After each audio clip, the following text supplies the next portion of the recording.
Assalamualaikum warahmatullahi wabarakatuh. Diucapkan kepada doktor dan rakan-rakan sekalian. Saya Muhammad Aziz Azrain bin Cik Ali memakai nombor matrik U200-2603 dan pada hari ini saya akan menjawab soalan tutorial yang ketiga iaitu soalan yang berbunyi FOS 136 bahagian Melayu berperanan penting dalam menghadapi serangan pihak Jepun di Tanah Melayu dalam Perang Dunia Kedua.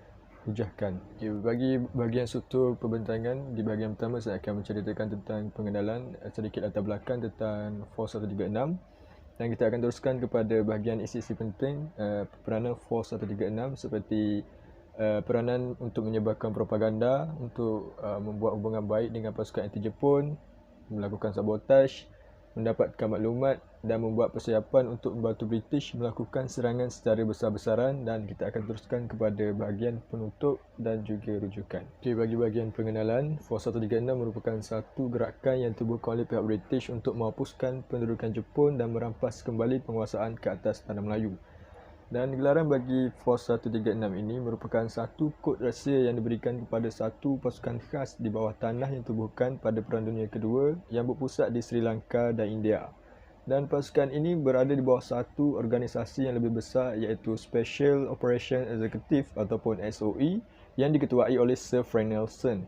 Dan antara anggota FOS 136 ini merupakan mereka yang pernah menyertai pasukan sukarelawan tentera laut, pasukan sukarelawan negeri-negeri Melayu, pasukan tentera British dan India serta pelajar yang terpilih untuk menuntut di Mekah.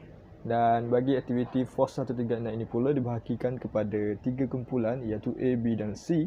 Dan kumpulan A merangkumi negara Thai dan Burma, kumpulan B pula adalah Tanah Melayu, Singapura dan Indonesia, dan kumpulan C adalah Indo, China dan China. Antara peranan penting FOS 136 dalam menghadapi serangan pihak Jepun di Tanah Melayu dalam Perang Dunia Kedua adalah berperanan untuk menyebarkan propaganda.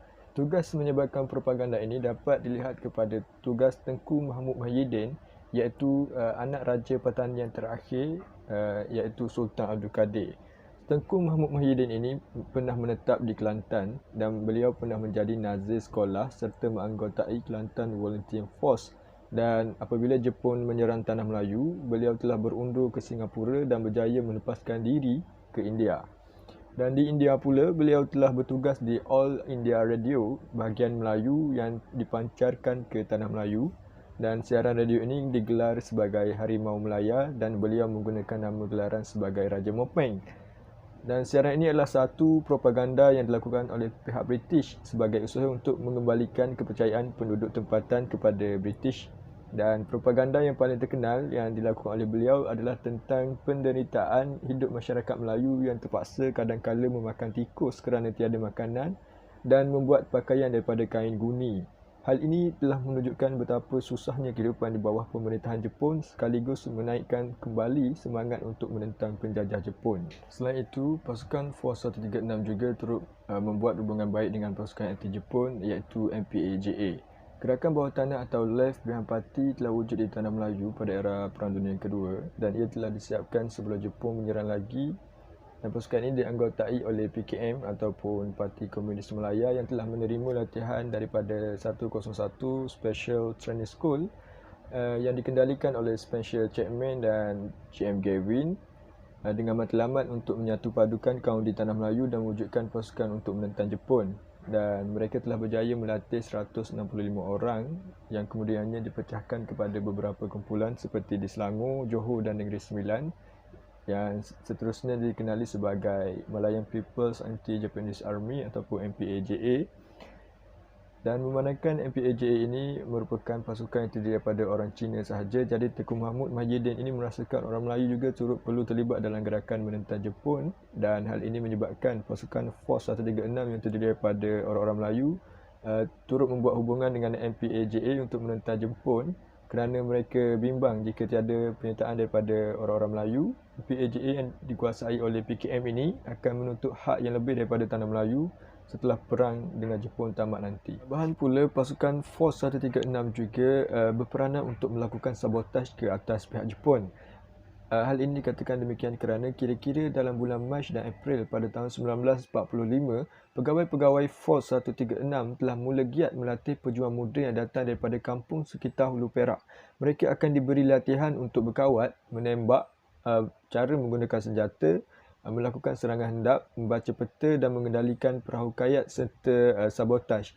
Bagi aktiviti sabotaj, mereka akan diajar untuk meletupkan jambatan dan juga membinasakan alat-alat komunikasi musuh. Mereka juga diajar untuk mendapatkan maklumat secara rahsia dan menyeludup ke kawasan musuh, dan pelbagai lagi latihan-latihan yang berkaitan dengan bidang ketenteraan dan juga perisian. Jadi latihan ini menjadi aktiviti utama Force 136 dengan memberi latihan kepada kumpulan yang telah dikenal pasti, selok-belok perang gerila dan hal-hal yang berkaitan dengan perisikan dan juga sabotaj. Pasukan Force 136 juga berperanan untuk mendapatkan maklumat tentang kekuatan tentera Jepun. Hal ini berlaku kerana British memerlukan pasukan daripada orang-orang tempatan kerana mereka tidak mampu untuk bergerak bebas di dalam tanah Melayu kerana mereka akan mudah dikesan memandangkan warna kulit mereka berbeza dan mereka juga tidak fasih untuk bertutur dalam bahasa Melayu. Jadi ejen Eropah ini tidak boleh bergerak secara bebas dan mereka hanya akan beroperasi secara jauh dari pusat penduduk utama, terutamanya di dalam hutan. Dan mereka sudah pasti tidak akan dapat mendapatkan maklumat daripada penduduk tempatan. Jadi tugas-tugas untuk mendapat maklumat ini diambil alih oleh pasukan Force 136 yang telah menjalankan hubungan baik dengan penduduk tempatan untuk mendapatkan maklumat tentang kekuatan tentera Jepun. Jadi dalam keadaan inilah nama Yok Muhyiddin telah diangkat sebagai orang yang paling layak untuk memimpin tugas tersebut. Yok Muhyiddin ini berperanan untuk mengumpulkan maklumat dan beliau akan menjawab segala persoalan daripada Force 136 dengan maklumat-maklumat yang dikumpulkan apabila beliau dibawa secara rahsia oleh ejen Force 136 iaitu ejen Kelana ataupun nama sebenarnya ialah Ghazali Shafi'i yang berperanan untuk mengumpulkan dan mendapatkan maklumat daripada Yok Muhyiddin dan juga berperanan sebagai penterjemah. Yok Muhyiddin akan menggunakan nama gelaran Singa dalam sebarang urusan surat menyurat dan hubungannya dengan Force 136. Peranan lain pasukan Force 136 adalah untuk membuat persiapan bagi membantu British melakukan serangan secara besar-besaran.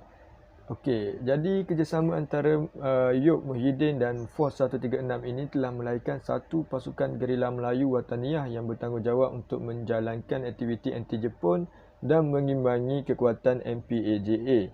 Jadi Yok Muhyiddin ini telah menarik beberapa anggota Force 136 seperti Ghazali Shafi'i, Abdul Razak Hussein, Yaking Long, Abdullah Majid untuk bekerjasama dengan beliau. Dan tugas utama pasukan Wataniah ini adalah untuk membantu tentera bersekutu bagi mengambil alih tanah Melayu daripada pihak Jepun, dan tugas-tugas yang lain juga adalah untuk menyerang dan membinasakan markas tentera Jepun bila tiba masa yang sesuai. Mereka juga peranan sebagai pemandu tentera bersekutu yang akan mendarat di kawasan mereka. Mereka akan cuba menggagalkan rancangan tentera Jepun dan merosakkan segala kelengkapan Jepun, mematikan alat-alat komunikasi tentera Jepun serta menggerakkan satu pemberontakan awam. Jadi sehingga 14 Ogos 1945, pasukan Wataniah ini mempunyai seramai 244 anggota.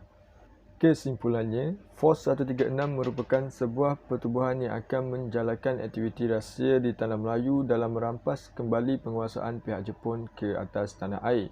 Dan pada bulan Ogos 1945, Jepun telah menyerah kalah tanpa syarat apabila kota Nagasaki dan Hiroshima telah dimusnahkan oleh bom-bom atom dari pihak berikat.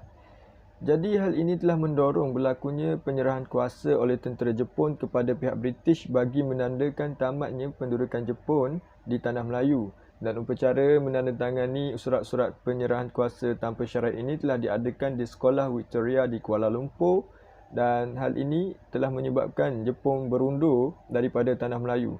Jadi jelaslah bahawa pendudukan Jepun di Tanah Melayu telah membangkitkan semangat nasionalisme dalam kalangan penduduk tempatan sehingga tertubuhnya pasukan Force 136 yang menjalankan pelbagai peranan bagi menentang pihak Jepun di Tanah Melayu. Sekian, terima kasih.